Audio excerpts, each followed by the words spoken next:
Assalamualaikum students, how are you? Hope you will be fine. I'm also fine. So let's start our lecture today. This is class B9. Our subject is biology. We are studying unit number 8 nutrition, and today our topic is digestion in human. So let's start. तो अब हम देखेंगे कि किस तरह से जो वो फूड है वो ह्यूमन्स के अंदर जो है वो डाइजेस्ट होता है और किस तरह से वो जुज़ो बदन बनता है।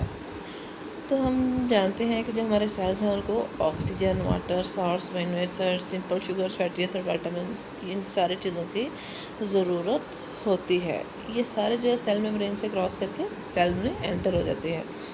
अमीनो एसिड, सिंपल शुगर, जो फैटी एसिड्स हैं वो हमारे एनवायरनमेंट में कम होते हैं। इस तरह के जो सब्सटेंसेस हैं ज़्यादातर जो है वो प्रोटीन्स, पॉलीसेकेराइड्स और लिपिड्स का हिस्सा होते हैं जो कि मेम्ब्रेन्स को क्रॉस नहीं कर सकते।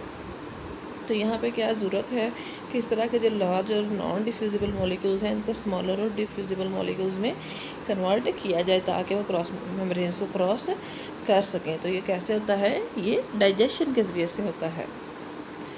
डाइजेशन के बाद क्या होता है कि जो डिफ्यूजिबल मॉलिक्यूल्स हैं, यानी कि अब वो डाइजेशन में क्या होता है, मॉलिक्यूल्स जो है वो डिफ्यूजिबल फॉर्म में आ गए। पहले वो कॉम्प्लेक्स फॉर्म में थे, वो डिफ्यूजिबल फॉर्म में नहीं थे, लेकिन अब उनको किस में कन्वर्ट किया गया है?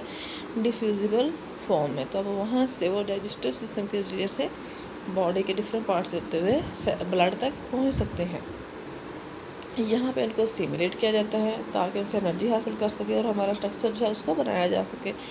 एट द सेम टाइम जो इनडाइजेस्टिबल बॉडी के इनडाइजेस्टिबल पार्ट होता है फूड का, उसको बॉडी से एलिमिनेट कर दिया जाता है डेफिकेशन के जरिए से। In simple words the nutrition in humans उसके फॉलोइंग फेजेस हैं। Number 1, injection. Injection the process of taking in food. Injection क्या है? Process of taking in food. तो अगर आपसे शॉर्ट क्वेश्चन पूछा जाए व्हाट इज़ इंजेक्शन, तो आपने बताना है it is process of taking in food, जिसमें हम फूड को अंदर लेके जाते हैं। नेक्स्ट आप इज डाइजेशन। डाइजेशन क्या है? Breaking up complex substances into simpler substances. What is digestion? कि इसमें कॉम्प्लेक्स सब्सटेंसेस की सिंपल सब्सटेंसेस में ब्रेक डाउन होती है।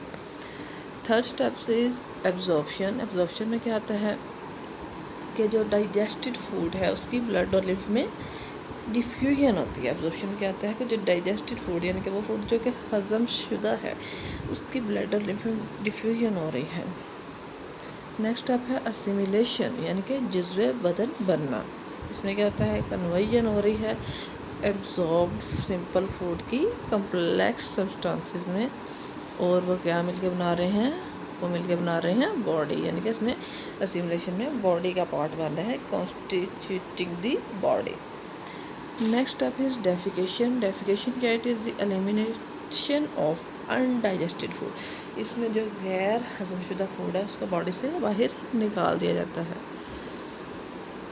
तो ह्यूमन एलिमेंट्री कैनाल हम स्टडी करते हैं डाइजेस्टिव सिस्टम का पार्ट ह्यूमन एलिमेंट्री कैनाल या खुराक की नाली। जो डाइजेस्टिव सिस्टम है ह्यूमन का उसमें एक लॉन्ग ट्यूब होती है जो कि माउथ से लेके एनस तक जाती है। उस ट्यूब को कहते हैं एलिमेंट्री कैनाल। तो वो ट्यूब जो कि माउथ से एनस तक जाती है उसको कहते हैं एलिमेंट्री कैनाल। इसके सेक्शंस कौन कौन से हैं? इसके सेक्शन है oral cavity, pharynx, oesophagus, stomach, small intestine and large intestine. तो शॉर्ट क्वेश्चंस में आपसे पूछा जा सकता है कि जो एलिमेंट्री कैनाल है उसके पार्ट जो है वो कौन कौन से, तो आपने बताना है oral cavity, pharynx, oesophagus, stomach, small intestine and large intestine.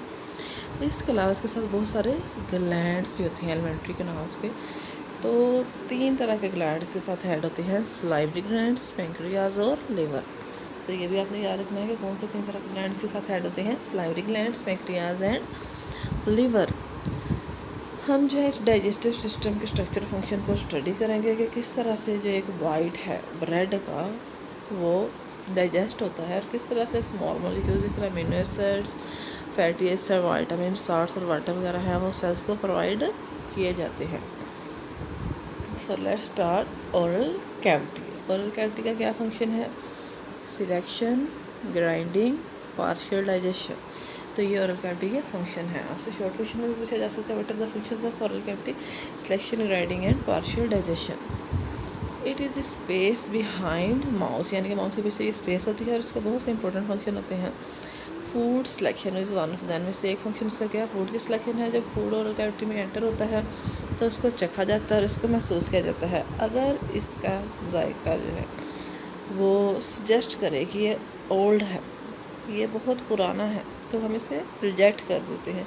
अगर हमारी दांत या ज़ुबान या किसी किस्म का इसके अंदर स्टोन वगैरह हार्ड ऑब्जेक्ट उसको डिटेक्ट करें कि जैसे कि डर्ट वगैरह हो, तो हम फिर भी उस बाइट को रिजेक्ट करेंगे। इसके अलावा हम स्मेल की सेंसेस और विजन के ज़रिए से भी फूड की सिलेक्शन करते हैं। जैसे कि अगर देखने में ही हमें महसूस हो कि ये फूड जो है वो ठीक नहीं, ख़राब है, तब भी हम उसको रिजेक्ट कर देंगे। तो इस तरह से जो ओरल कैविटी हमें सिलेक्शन में और रिजेक्शन में हेल्प करती है। जो सेकंड फंक्शन ओरल कैविटी का है वो है ग्राइंडिंग ऑफ फूड, यानी कि फूड को चबाया जाता है, अच्छी तरह से उसको पीसा जाता है। इसमें क्या जाता है, च्यूइंग और मैस्टिकेशन, यानी कि उसको फूड को अच्छी तरह से बार बार चबाया जाता है। ये बहुत ज़्यादा यूज़फुल है क्योंकि जो इसोफेगस है वो सिर्फ उसमें से छोटे छोटे पीसेस ही गुज़र सकते हैं। एंजाइम जो है वो बड़े पीसेस पे वो भी एक्ट नहीं कर सकते, उनको भी अटैक करने के लिए स्मॉल पीसेस की ज़रूरत होती है। जो ओरल कैविटी का थर्ड और फोर्थ फंक्शन है वो क्या है, लुब्रिकेशन, यानी कि नमी प्रोवाइड करती है फूड के और फूड की केमिकल डाइजेशन करती है। जो च्यूइंग प्रोसेस है, यानी कि चबाने के दौरान जो है वो 3 तरह के सलाइवरी ग्लैंड्स हैं वो रिलीज़ होते हैं। अंडर टंग ज़ुबान के नीचे से, बिहाइंड जॉस जबड़ों के नीचे से, and in front of ears कान के पीछे से, और एक जूस रिलीज करते हैं saliva in the oral cavity, जो कि लुब्रिकेशन में हेल्प करता है। सलाइवा का क्या फंक्शन है कि ये वाटर और म्यूकस को फूड में ऐड करता है और उसको लुब्रिकेशन प्रोवाइड करता है, जिसकी वजह से फूड है वो आसानी से इसोफेगस से गुजर सकता है। सलाइवा के अंदर एक और एंजाइम होता है जिसको सलाइवरी अमाइलेज करता है, अमाइलेज कहते हैं, जो कि स्टार्च की डाइजेशन में हेल्प करते हैं। तो ये आपसे किसी पूछा जा सकता है कि ओरल कैविटी के अंदर वो कौन सा एंजाइम होता है जो कि स्टार्च की डाइजेशन में हेल्प करता है, तो आपने कहना है सलाइवरी अमाइलेज।